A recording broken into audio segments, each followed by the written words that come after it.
Police सूत्रों की माने तो संकल्प 1 करोड़ 10 लाख की रिश्वत लेने के बाद घोटाले के दलदल में फंस चुका था और वो उन लोगों को उनके मतलब का काम नहीं दिलवा पा रहा था। और जब उस पर रिश्वत के पैसे वापस करने का दबाव बढ़ा तो उसने खुदकुशी कर ली। लेकिन क्या यही वो सच है या फिर इस पूरे मामले के पीछे किसी की कोई गहरी साजिश है? एक अकेला मेरा लड़का वो चला गया। क्या संकल्प ने किसी के दबाव में आकर खुदकुशी की?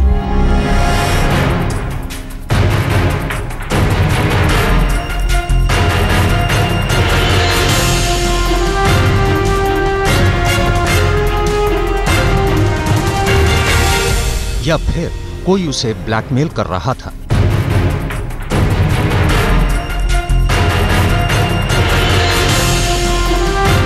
आखिर संकल्प की मौत से किसका फायदा होता?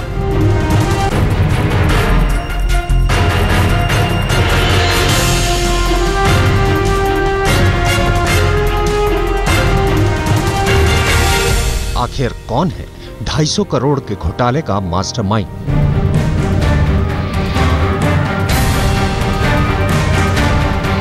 संकल्प ने अपनी पत्नी के साथ 16 अक्टूबर को मथुरा में ट्रेन के सामने कूदकर खुदकुशी कर ली थी और उसकी मौत के बाद ही NICFS में चल रहे 250 करोड़ के घोटाले का सच दुनिया के सामने आया था।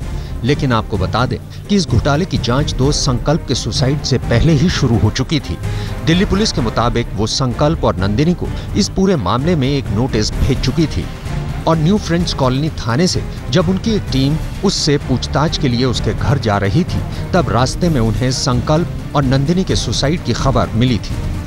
पुलिस की इंटरनल इंक्वायरी में यह भी साफ हुआ है कि 6 अक्टूबर को पहली बार न्यू फ्रेंड्स कॉलोनी थाना पर आए थे संकल्प और पुलिस ने उनसे पूछताछ की। उसके बाद संकल्प ने 10 तारीख को दोबारा थाने आने को कहा, लेकिन वो थाने नहीं आए और न ही लिखित में कुछ अपनी बात रखी। हाँ, इतना ज़रूर है कि पुलिस को उनके खुदकुशी की खबर ज़रूर लगी।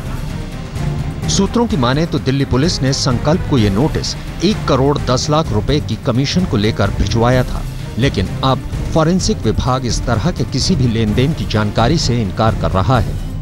अब जब से हम आए हुए हैं कभी ना उन्होंने मेरे सामने पेश हुआ, ना कोई कंप्लेंट, कोई ओरल या रिटन कंप्लेंट, कोई कुछ नहीं था। पता ही नहीं था कि उनके मतलब कोई कंप्लेंट है या ग्रीवांस है या स्ट्रेस है।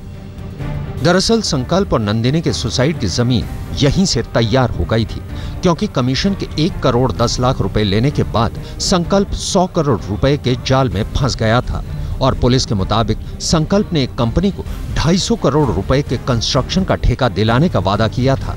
संकल्प आनंद को 100 करोड़ रुपए की बैंक गारंटी मैनेज करनी थी। इसके बदले में संकल्प को 1 करोड़ 10 लाख रुपए का चेक दिया गया। पुलिस के मुताबिक 1 करोड़ 10 लाख की ये रकम 2 चेक से संकल्प की पत्नी नंदिनी के बैंक खाते में जमा कराए गए। इसके अलावा संकल्प को 40,000 रुपए नकद भी दिए गए, मगर संकल्प 100 करोड़ की बैंक गारंटी मैनेज नहीं करा पाया।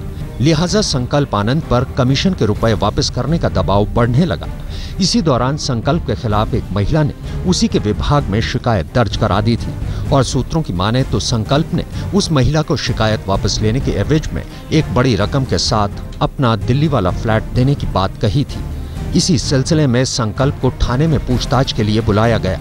सूत्रों की माने तो संकल्प ने 10 अक्टूबर तक पूरे मामले में जवाब देने के लिए कहा था, लेकिन इससे पहले पुलिस उससे पूछताछ का सिलसिला आगे बढ़ाती संकल्प ने अपनी पत्नी के साथ आत्महत्या कर ली।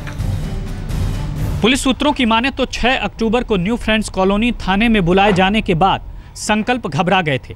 उन्होंने महिला को 50 लाख रुपए के 2 चेक और मयूर विहार का एक फ्लैट उसके नाम कर देने के एवज में अपनी कंप्लेन को वापस लेने की बात कही थी, लेकिन इससे पहले कि सब कुछ होता उनके खुदकुशी की खबर आ गई। गृह मंत्रालय ने संकल्प और नंदिनी के सुसाइड को लेकर जांच के आदेश तो दे दिए हैं, लेकिन इस जांच में अब सबसे अहम मोहरा है अभिषेक सिंह। अभिषेक सिंह वो शख्स है जिसका नाम फॉरेंसिक विभाग के तमाम अफसरों के साथ सुसाइड नोट में लिखा है। रामकिंकर सिंह, दिल्ली, आज तक।